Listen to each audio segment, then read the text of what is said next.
जनवरी का current affairs यहाँ cover up करेंगे और समझौता, नियुक्ति और पुरस्कार के बारे में देखेंगे। जो सामने की परीक्षा है इसको देखते हुए हम लोग जनवरी से स्टार्ट करेंगे और 8 महीने की करंट अफेयर्स आप जो भी एग्ज़ाम दे रहे हैं उनसे पहले की आपकी तैयार होनी चाहिए, इसीलिए हम लोग जनवरी से स्टार्ट कर रहे हैं। इनमें हम लोग इस चर्चा में हम लोग पहले समझौता देखेंगे, जो भारत सरकार के साथ समझौता हुए हैं, फिर टॉप नियुक्ति और जो पुरस्कार है इस जनवरी महीने का, ये तीनों हम इसमें कवर अप करेंगे। तो आइए पहले समझौते के साथ बात स्टार्ट करते हैं। देखिए, एक है एशियाई विकास बैंक, जिसको आमतौर पर आपको एडीबी के रूप में देखने को मिलता है। एशियाई विकास बैंक और भारत सरकार के बीच एक समझौता हुआ है, किस चीज़ को लेकर? तो एमपी में रोड की कनेक्टिविटी बढ़ाने को लेकर के। तो आपसे पूछा जा सकता है जनवरी में भारत सरकार और एडीबी के बीच यानी एशियाई विकास बैंक के बीच किस चीज़ को लेकर समझौता हुआ है? तो मध्य प्रदेश में रोड कनेक्टिविटी बढ़ाने के लिए ये करार हुआ है। फिर इसी जनवरी में भारत और रूस के बीच भी समझौता हुआ है और भारत के तमिलनाडु में कुरनकुलम परमाणु ऊर्जा संयंत्र लगाए जाने को लेकर के यह दिसंबर में यह समझौता हुआ था। तो जनवरी के करंट अफेयर्स में आया है, जनवरी के काफ़ी नज़दीक है क्योंकि 26 दिसंबर 2023 को यह समझौता हुआ था। इसी तरीके से एक और समझौता हुआ है, देखिए, मिस्र चीन की ILRS मून बेस पहल में शामिल हो गया है। ILRS मून बेस पहल क्या है? तो ये अंतर्राष्ट्रीय चंद्र अनुसंधान स्टेशन है जो चीन की है और मिस्र इसमें शामिल हो गया है। और मिस्र ऐसा करने वाला पहला अरब का देश बन चुका है जो चीन की ILRS मिशन यानी अंतर्राष्ट्रीय चंद्र अनुसंधान स्टेशन में शामिल हो चुका है। बहुत आसान है, 3 एग्रीमेंट है। पहला एडीबी ने भारत सरकार के साथ एमपी में रोड बढ़ाने के लिए एमपी में रोड की कनेक्टिविटी बढ़ाने के लिए समझौता किया है। फिर भारत और रूस के मध्य तमिलनाडु के कुरनकुलम परमाणु ऊर्जा संयंत्र के लिए समझौता हुआ है।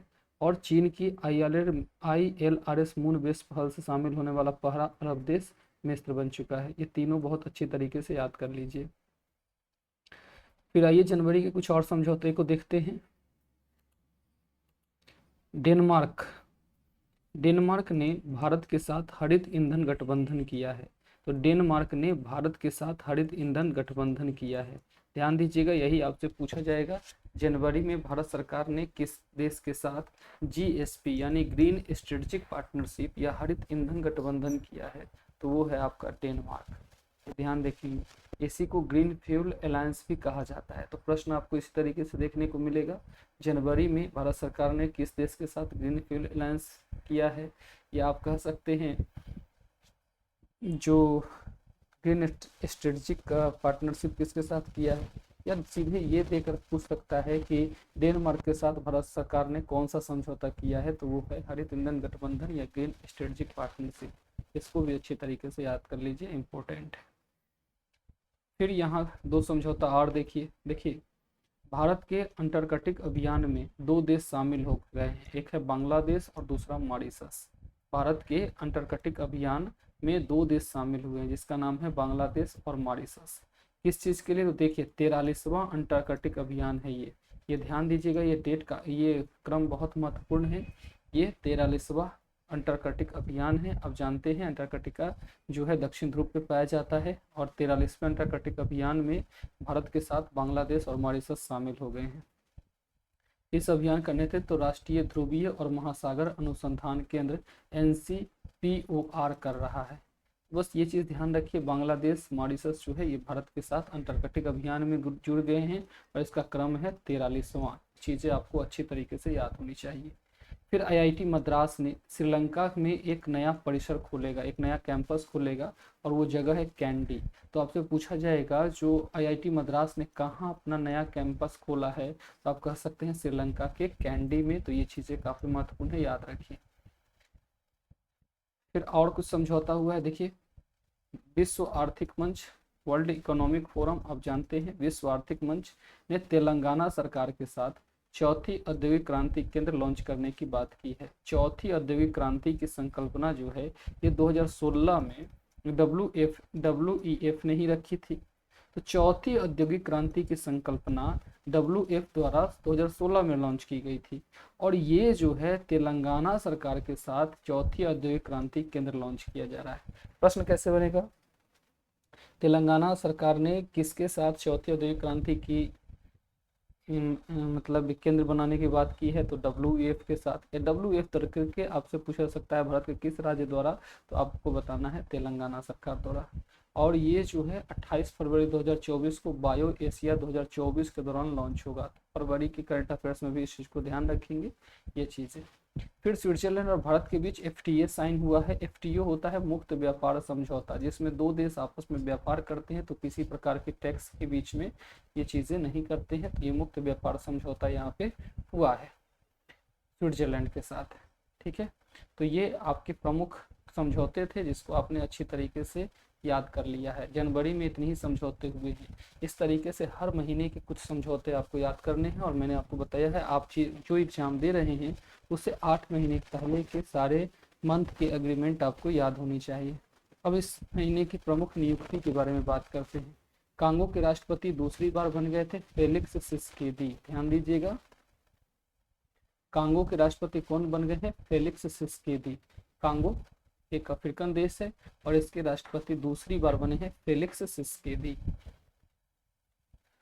उसके बाद रियूवेन अजार जो हैं ये इजराइल के नए राजदूत बने हैं भारत में। देखिए रियूवेन अजार, अब इजराइल जो है इसको कैसे याद रखें, तो रियूवेन अजार इजराइल के नए राजदूत बने हैं भारत में। तो इजराइल लोग हमेशा युवा वाला कार्य करता रहता है, तो आप याद कर सकते हैं रियूवेन पुनः युवा हुआ, तो रियूवेन अजार इजराइल का नया राजदूत बना है भारत में। आपको बता दें, आप जानते हैं प्रत्येक राज्य में मतलब प्रत्येक देश में दूसरे देश का वहाँ पे विदेश मंत्रालय होता है और वहाँ एक राजदूत की नियुक्ति की जाती है। तो इजराइल ने भारत में अपना नया राजदूत नियुक्त किया है जिसका नाम है रियूवेन अजार। याद कर लीजिए, बहुत आसान है ये। इसके बाद है सीलवर्धन सिंह। सीलवर्धन सिंह क्यों महत्वपूर्ण नाम है, क्योंकि ये UPSC के सदस्य बन गए हैं। UPSC में कई सदस्य होते हैं, इसमें से एक सदस्य जो है सीलवर्धन जो है जनवरी में बने हैं। और आपको पता है UPSC 300 अनुच्छेद 315 में वर्णित होता है। फिर है नीना सिंह। नीना सिंह क्यों महत्वपूर्ण है, तो नीना सिंह जो है ये CISF की हेड बन चुकी है, जिसको केंद्रीय औद्योगिक सुरक्षा बल कहा जाता है। CISF जो भारत सरकार के सरकारी कंपनियां एयरपोर्ट की सुरक्षा के लिए जिम्मेदार होती है, एक केंद्रीय बल है, केंद्रीय आर्मी है। इसकी हेड नीना सिंह बन गए हैं। कौन बन गई हैं, नीना सिंह। और ये ऐसा पहली महिला हैं जो ऐसी डायरेक्टर बनी है CISF की। नौसेना के उप प्रमुख जनवरी में दिनेश त्रिपाठी बने थे। ध्यान दीजिएगा, वर्तमान में ये प्रमुख बन चुके हैं, लेकिन जनवरी में ये उप प्रमुख के रूप में इनकी तैनाती हुई थी। अभी करंट अफेयर्स जुलाई वाले में आप देखेंगे या अगस्त वाले में आप देखेंगे तो उसमें ये वर्तमान में एडमिरल हैं, लेकिन इस समय जनवरी में इनकी नियुक्ति वाइस एडमिरल के रूप में हुई थी। फिर भारतीय कुश्ती महासंघ सबसे विवादित ये संस्था है, कई चीज़ों के लेकर हुई थी। और अभी अभी जो यहाँ ओलंपिक में भी जो उन्हें विनिशा फोगाट की जो उन्हें डिस्क्वालीफाई किया गया है उसके लिए भी ये चर्चा में आया था। तो भारतीय कुश्ती महासंघ के दैनिक कार्यों के संचालन के लिए तदर्थ समिति यानी जो अस्थायी समिति है इसके अध्यक्ष बनाए गए हैं भूपिंदर सिंह बाजपा को, जो भारतीय वुशु संघ के अध्यक्ष है। वुशु भी एक प्ले है, मार्शल आर्ट प्ले है, तो इसके अध्यक्ष जो है भूपिंदर सिंह बाजपा जो हैं ये इनको कुश्ती महासंघ के तदर्थ समिति का अध्यक्ष बनाया गया है। तीनों याद कर लीजिए। फिर 9 से ये तो आप देख चुके हैं, अभी ये पेज रिपीटेड है। आगे आइए। फिर ताइवान के नए राष्ट्रपति। ताइवान एक पड़ोसी देश है जो चीन के पड़ोसी देश हैं, जो चीन हमेशा विवाद में रहता है। जो चीन मानता है ताइवान इसका हिस्सा है और ताइवान कहता है हम स्वतंत्र है। तो ताइवान के नए राष्ट्रपति बने हैं विलियम लाई चिंगते भी इन्हें कहा जाता है। तो विलियम लाई या लाई चिंगते चीन के ताइवान के नए राष्ट्रपति बने हैं। फिर भूटान हमारा पड़ोसी देश है। भूटान के प्रधानमंत्री सेरिंग टोब्गे कौन बने हैं? शेरिंग टोब्गे, याद कर लीजिए अच्छे से। भूटान के प्रधानमंत्री पड़ोसी देश है, इसके साथ शेयरिंग करना चाहिए हमको कोई चीज, तो शेरिंग टोब्गे भूटान के प्रधानमंत्री। फिर महाराष्ट्र की पुलिस महानिदेशक पहली बार एक महिला बनी है जिनका नाम है रश्मि शुक्ला। ये डीजीपी बन चुकी है महाराष्ट्र की रश्मि शुक्ला। ध्यान दीजिएगा, डीजीपी पुलिस विभाग का एक राज्य में सबसे बड़ा पोस्ट होता है और ये रश्मि शुक्ला जो है इसकी डीजीपी बनी है। फिर बिम्स्टेक के महासचिव, बिम्स्टेक जो है ये बंगाल की खाड़ी के आसपास के देश होते हैं, इंद्रमणि पांडे इसके जनरल सेक्रेटरी बन चुके हैं भारत की तरफ से। बिम्स्टेक 1997 में बना था, ये भी चीज आपको ध्यान रखना है। 1997 में बिम्स्टेक बना था। कब बना था? 1997 में बना था। फिर देखिए अंतर्राष्ट्रीय टेबल टेनिस महासंघ, अंतर्राष्ट्रीय टेबल टेनिस महासंघ जिसको आईटीटीएफ कहते हैं, इसमें शामिल होने वाले पहले भारतीय जो गवर्निंग बोर्ड के सदस्य के रूप में शामिल हुई है वो है बीटा दानी। बहुत महत्वपूर्ण है। अंतर्राष्ट्रीय टेबल टेनिस महासंघ जिसको आईटीटीएफ कहा जाता है, इसमें पहली बार गवर्निंग बोर्ड में एक महिला पहली भारतीय शामिल हुई हैं और वो है बीटा दानी। कौन है ये? बीटा दानी। ध्यान दीजिएगा, पांडिचेरी विश्वविद्यालय के पदेन चांसलर नियुक्त किए गए हैं अपने उपराष्ट्रपति जगदीप धनखड़ जी। तो पांडिचेरी विश्वविद्यालय, ध्यान दीजिएगा, इसके पदेन चांसलर कौन बन चुके हैं? उपराष्ट्रपति जगदीप धनखड़। तो ये भी आपको याद रखना है। फिर सुप्रीम कोर्ट के न्यायाधीश हाल ही में नियुक्त हुए हैं प्रसन्ना वी बराले। इसमें कई सारे न्यायाधीश होते हैं और ये 3rd एससी सदस्य हैं। पहली बार किसी एससी सदस्य को, जो तीसरा एससी सदस्य है, उनकी नियुक्ति हुई है। अभी सुप्रीम कोर्ट में 33+1 जज होते हैं, यानी एक सीजेआई होते हैं और 33 जो है अन्य जज होते हैं। तो इसमें से 33 में से 3 जो है ये शेड्यूल कास्ट से आते हैं, अनुसूचित जाति से आते हैं। तो प्रसन्ना वी वराले जो है ये सुप्रीम कोर्ट के न्यायाधीश के रूप में इनकी नियुक्ति हुई है। फिर सेंथिल पांडियन जो है ये WTO में भारत के नए राजदूत बने हैं। WTO जो विश्व व्यापार संगठन है, इसमें भारत के नए राजदूत नियुक्त हुए हैं सेंथिल पांडियन सी। बहुत महत्वपूर्ण है, WTO में भारत का पक्ष रखना बहुत जरूरी है और भारत के पक्ष रखने के लिए सेंथिल पांडियन को नियुक्त किया गया है। फिर फ्रांस के सबसे कम उम्र के समलैंगिक प्रधानमंत्री हुए हैं। समलैंगिक प्रधानमंत्री का अर्थ होता है जो अगर पुरुष हैं तो उन्हें पुरुष से ही उनका लैंगिक संबंध है। तो इस तरीके से पहले समलैंगिक प्रधानमंत्री हैं गैब्रियल ओटल, यानी गैब्रियल ओटल एक समलैंगिक हैं और ये फ्रांस के सबसे कम उम्र के प्रधानमंत्री बन गए हैं। ठीक है। इसके बाद डेनमार्क के राजा क्राउन प्रिंस फ्रेडरिक होते हैं। क्राउन प्रिंस फ्रेडरिक जो है ये डेनमार्क के राजा है, ये भी आपको याद रख लेना है। फिर है बांग्लादेश की प्रधानमंत्री 5वीं बार जनवरी में बनी थी शेख हसीना। वर्तमान में हालांकि आप जानते हैं ये विवाद के बाद शेख हसीना को बांग्लादेश छोड़ना पड़ा है, लेकिन फिर भी जनवरी की करंट अफेयर्स के रूप में आप देखें तो जनवरी में शेख हसीना जो है यह 5वीं बार जो है बांग्लादेश की प्रधानमंत्री बनी थी। इन पर डिक्टेटरशिप का आरोप लगा करके वर्तमान में जो है इन्हें अपना देश छोड़ना पड़ा है। फिर BSE बॉम्बे स्टॉक एक्सचेंज, ये बॉम्बे स्टॉक एक्सचेंज भारत का सबसे पुराना स्टॉक एक्सचेंज है जहां शेयर की खरीद बिक्री होती है, जो 1875 में बना था और इसके अध्यक्ष बने हैं प्रमोद अग्रवाल। तो BSE यानी बॉम्बे स्टॉक एक्सचेंज के प्रमुख अध्यक्ष जो है ये प्रमोद अग्रवाल हैं। और आप कमेंट के जरिए ये बताइए बॉम्बे स्टॉक एक्सचेंज का प्रमुख सूचकांक कौन सा है या प्रमुख इंडेक्स कौन सा है यहाँ का, ये आपको कमेंट के जरिए बताना है। चलिए इसका उत्तर बता देता हूँ, इसका उत्तर है सेंसेक्स। सेंसेक्स जो है यह बॉम्बे स्टॉक एक्सचेंज का प्रमुख सूचकांक है। और आप मुझे कमेंट के जरिए ये बताइए कि NSE नेशनल स्टॉक एक्सचेंज जो भारत की सबसे बड़ी स्टॉक एक्सचेंज है, इसका प्रमुख सूचकांक क्या है। BSE का तो मैंने सेंसेक्स बता दिया, आपको बताना है NSE का प्रमुख सूचकांक क्या है। आइए आगे बढ़ते हैं। बॉम्बे स्टॉक एक्सचेंज के नए अध्यक्ष प्रमोद अग्रवाल बन चुके हैं, ये अभी आपने देख लिया है। अब है SSB, ये भी एक केंद्रीय सुरक्षा बल है SSB। इसके जो अध्यक्ष बने हैं ये दलजीत सिंह चौधरी हैं। इसके जो निदेशक है जनरल डायरेक्टर हैं वो है दलजीत सिंह चौधरी। फिर न्यूयॉर्क के फेडरल रिजर्व बैंक में के निदेशक मंडल में शामिल हुए हैं डॉक्टर राजीव शाह। ध्यान दीजिएगा, डॉक्टर राजीव शाह न्यूयॉर्क के फेडरल रिजर्व बैंक के निदेशक मंडल में यानी ये उनके डायरेक्टर वाला जो कॉलेज है उसमें शामिल हो गए हैं। तो ये एक बड़ी उपलब्धि है कि अमेरिका के न्यूयॉर्क जैसे शहर में, राज्य में, यहाँ फेडरल रिजर्व बैंक के निदेशक मंडल में डॉक्टर राजीव शाह शामिल हो चुके हैं। फिर भारतीय सेबी और विनिमय बोर्ड जो शेयर मार्केट का रेगुलेशन करती है, शेयर मार्केट का रेगुलेटर है भारतीय प्रतिभूति और विनिमय बोर्ड सेबी।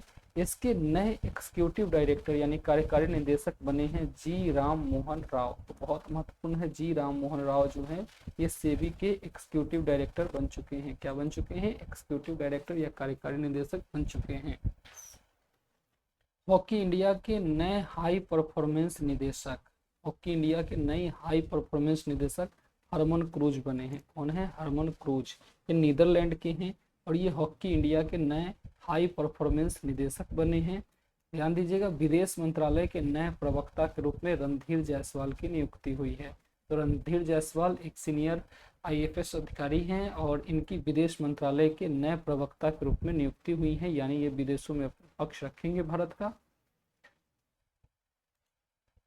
फिर है विश्व स्वास्थ्य संगठन दक्षिण पूर्व एशिया क्षेत्र की नई क्षेत्रीय निदेशक यानी WHO की जो दक्षिण पूर्व एशिया है इसमें नई रीजनल डायरेक्टर बनी है शेख हसीना की बेटी साइमा बाजीद, जो बांग्लादेश की हैं। शेख हसीना की ये पुत्री हैं। फिर है इंटरनेशनल ऑर्गेनाइजेशन फॉर स्टैंडर्डाइजेशन, जो ISI वगैरह के लिए जाना जाता है। इंटरनेशनल ऑर्गेनाइजेशन फॉर स्टैंडर्डाइजेशन के नए अध्यक्ष बने हैं डॉक्टर सुंग वान चो, जो दक्षिण कोरिया के हैं। जो कहाँ के हैं? दक्षिण कोरिया के हैं। इसके बाद एशियाई विकास बैंक ADB, याद है आपको ADB जो आपने अग्रीमेंट में देखा था, मध्य प्रदेश के साथ रोड कनेक्टिविटी को बढ़ाने के लिए भारत सरकार ने समझौता किया था। तो ADB के कार्यकारी निदेशक बने हैं विकासशील। कौन बने हैं? विकासशील। ADB एशियाई विकास बैंक के एग्जीक्यूटिव डायरेक्टर बने हैं विकासशील। फिर चाड के नए प्रधानमंत्री, चाड एक देश है, सक्सेस मसरा इसके नए प्रधानमंत्री बने हैं। ये चीजें आपको ध्यान रखनी है, ये प्रमुख नियुक्ति थी। आइए अब हम लोग प्रमुख पुरस्कार सम्मान की बात करते हैं, जो ऑनर है इसकी बात करते हैं। ध्यान दीजिएगा, हमने इसमें एग्रीमेंट देखा है, प्रमुख नियुक्ति देखी है और पुरस्कार और सम्मान की बात कर रहे हैं। जो इस समय प्रमुख पुरस्कार दिए गए हैं उसकी बात करते हैं। सबसे पहले आपको याद करना है जमुना लाल बजाज पुरस्कार। जो जमुना लाल बजाज थे ये गांधी जी के बहुत निकटतम व्यक्ति थे और इनका पुरस्कार दिया जाता है। इसमें 2023 में यह पुरस्कार रचनात्मक कार्य के लिए 2 व्यक्ति को मिला है, डॉक्टर रेगी और डॉक्टर ललिता। 2 लोगों को रचनात्मक कार्य के लिए मिला है। ग्रामीण विकास के लिए यह पुरस्कार मिला है राम लक्ष्मी दत्ता को।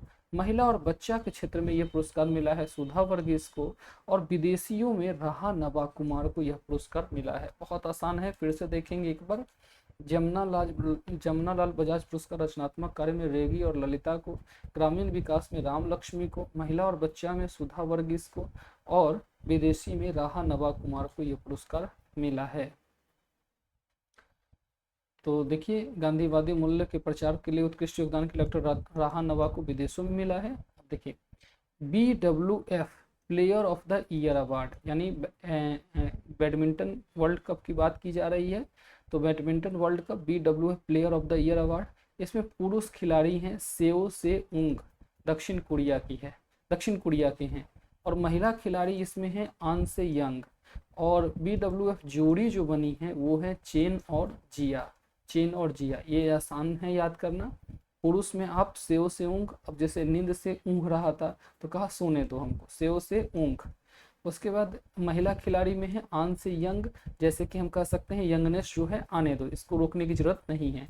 तो महिला खिलाड़ी आन से यंग और जो BWF जोड़ी है वो है चेन और जिया। तो याद कर सकते हैं BWF player of the year award को। दोनों दक्षिण कोरिया के हैं और चेन और जिया ये चीन के हैं।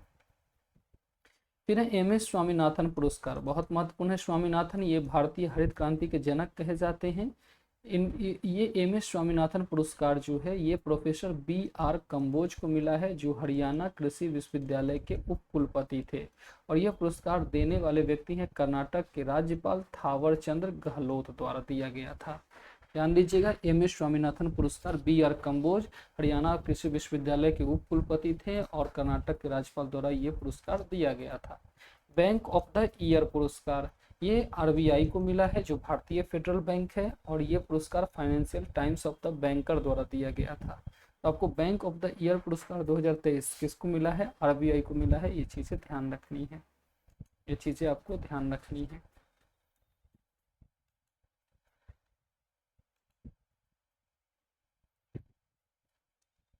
फिर बैंक ऑफ द ईयर पुरस्कार ये हमने बता दिया आरबीआई को मिला है। फिर सीआईआई राष्ट्रीय पुरस्कार, सीआईआई राष्ट्रीय पुरस्कार ये मिला है हीरो मोटर कार। ये पुरस्कार किसको मिला है? हीरो मोटर कार को मिला है जल प्रबंधन के क्षेत्र के लिए, जल प्रबंधन के क्षेत्र के लिए।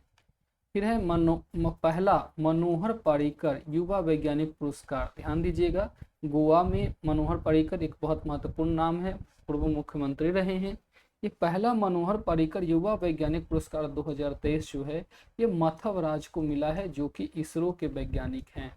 तो मथव राज को गोवा सरकार द्वारा पहला मनोहर पर्रिकर युवा वैज्ञानिक पुरस्कार दिया गया।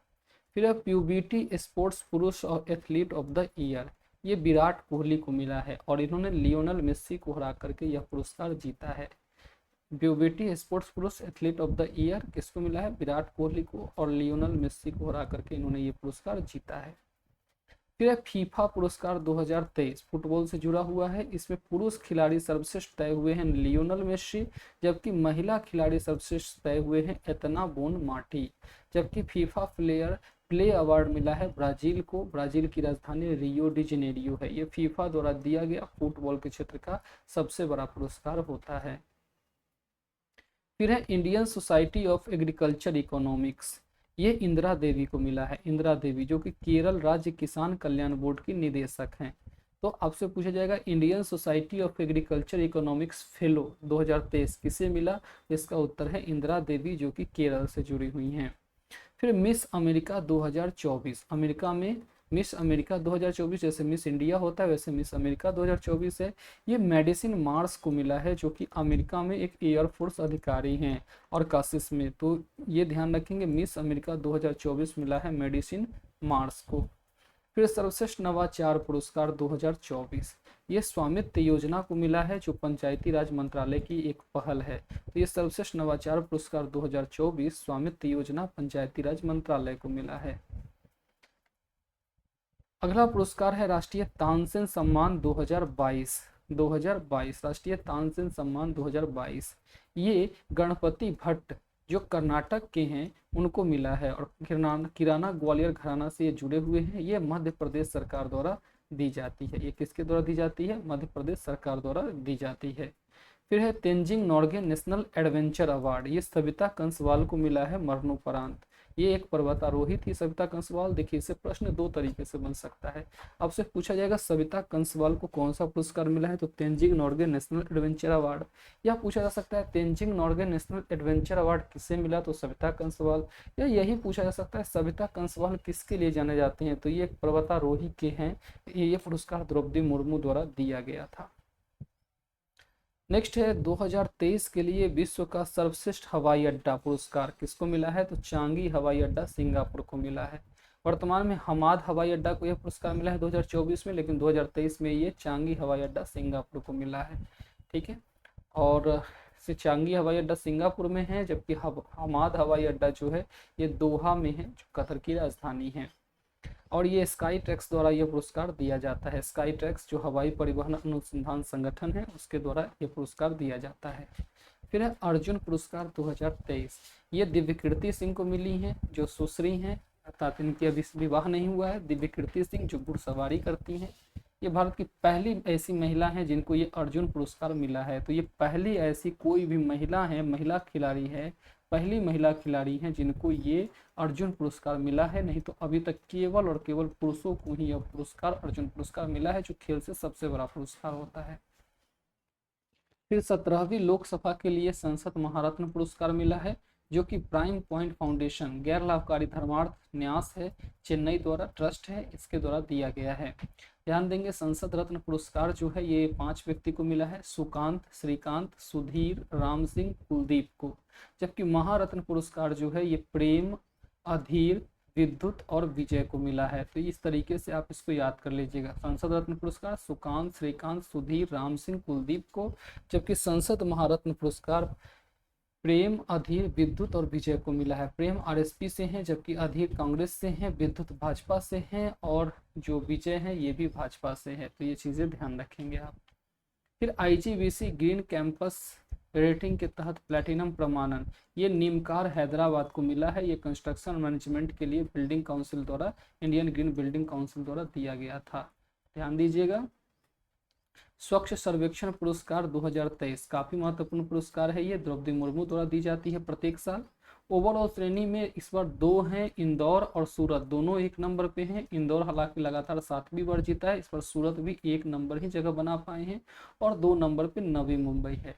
1 लाख से अधिक जनसंख्या श्रेणी में जो शहर हैं वो है पणजी और गुंटूर, और 1 लाख से कम जनसंख्या श्रेणी में 2 शहर हैं, नौरोजाबाद और अमरकंटक, जिनको सबसे ऊपर स्थान दिया गया है। फिर एक नज़र डालें राज्यों में कौन सा राज्य जो है सर्वश्रेष्ठ प्रदर्शन करने वाले शहर हैं। तो बिहार में पटना 1 लाख से अधिक जनसंख्या श्रेणी में है, जबकि 1 लाख से कम जनसंख्या श्रेणी में सुपौल को यह पुरस्कार मिला है।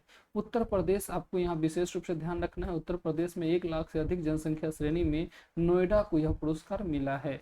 केंद्र शासित प्रदेश की बात करें तो केंद्र शासित प्रदेश में कटरा जम्मू कश्मीर को यह पुरस्कार मिला है 1 लाख से कम जनसंख्या श्रेणी में स्वच्छ शहर का। बाकी आप देख सकते हैं, लेकिन ये तीनों बहुत महत्वपूर्ण रूप से याद कर सकते हैं आप। अगर राज्यों की रैंकिंग की बात करें तो किस राज्य को कितना रैंकिंग मिला है, तो 1 नंबर पे महाराष्ट्र है, 2 नंबर पे मध्य प्रदेश, 3 नंबर पे छत्तीसगढ़ आए हैं। तो महाराष्ट्र, मध्य प्रदेश और छत्तीसगढ़ ये सबसे ज़्यादा शीर्ष अपना स्थान बनाने में, स्वच्छ सर्वेक्षण में शामिल होने में शीर्ष स्थान बना पाए हैं, जबकि उत्तर प्रदेश जो है इनका स्थान 9वां है स्वच्छता सर्वेक्षण में। फिर है 81वां गोल्डन ग्लोब्स अवार्ड 2024। इसमें सर्वाधिक पुरस्कार ओपेनहाइमर मूवी ने जीता था, जो 5 पुरस्कार टोटल मिले हैं। सर्वश्रेष्ठ महिला अभिनेत्री के रूप में लिली स्टोन आई है, लिली ग्लैडस्टोन आई हैं। फिर पुरुष अभिनेता सर्वश्रेष्ठ में आए हैं किलियन मर्फी, और सर्वश्रेष्ठ फिल्म जो है ओपेनहाइमर के रूप में आया है। ओपेनहाइमर जो है ये सर्वश्रेष्ठ फिल्म के रूप में आया है। और सर्वश्रेष्ठ निर्देशक अगर पूछा जाए तो इसमें क्रिस्टोफर को बता देना है, क्रिस्टोफर लेनोन को इसमें सर्वश्रेष्ठ निर्देशक पुरस्कार जो है डायरेक्टर पुरस्कार के रूप में ये मिला है इनको। चौथा विंग्स इंडिया अवार्ड 2024, चौथा विंग्स इंडिया अवार्ड 2024 ये कैंपेगौड़ा एयरपोर्ट को मिला है। किसको मिला है? ये कैंपेगौड़ा एयरपोर्ट को मिला है और दिल्ली अंतर्राष्ट्रीय हवाई अड्डा को मिला है संयुक्त रूप से। ठीक है, विंग्स इंडिया द्वारा यह पुरस्कार दी जाती है। कैंपेगौड़ा, बेंगलुरु का कैंपेगौड़ा और दिल्ली का अंतर्राष्ट्रीय हवाई अड्डा को संयुक्त रूप से चौथा विंग्स इंडिया अवार्ड मिला है। फिर है Colonel CK Naidu lifetime achievement पुरस्कार, Colonel CK Naidu lifetime achievement पुरस्कार। ये पुरस्कार रवि शास्त्री और फारूक इंजीनियर को एक साथ मिला है। इसमें अगर कर्नल सीके नायडू में सर्वश्रेष्ठ पुरुष क्रिकेटर की बात करें तो 2022-23 में है शुभमन गिल, 2022-23 में है शुभमन गिल। और सर्वश्रेष्ठ महिला अंतर्राष्ट्रीय क्रिकेटर में देखें तो 2022-23 में ये दीप्ति शर्मा जो है इनको 2022-23 में मिला है। फिर दिलीप सरदेसाई पुरस्कार की बात करें तो सबसे ज्यादा रन बनाने के लिए यशस्वी जायसवाल को मिला है और सर्वाधिक विकेट लेने के लिए रविचंद्रन अश्विन को दिलीप सरदेसाई पुरस्कार मिला है। सर्वश्रेष्ठ जूनियर घरेलू महिला क्रिकेटर की बात करें तो इसमें सौम्या तिवारी को और वैष्णवी शर्मा को यह पुरस्कार मिला है। उत्तर प्रदेश गौरव सम्मान, डॉक्टर रितु और नवीन तिवारी 2 लोग ऐसे हैं जिनको उत्तर प्रदेश सरकार द्वारा उत्तर प्रदेश गौरव सम्मान दिया गया है, क्योंकि ये लोग एक एडटेक बनाए थे, एक एप्लीकेशन बनाए थे। इस एप्लीकेशन में जितने भी व्यवसायी हैं उत्तर प्रदेश के वो राष्ट्रीय और अंतर्राष्ट्रीय दर्शकों से जुड़ सकते हैं।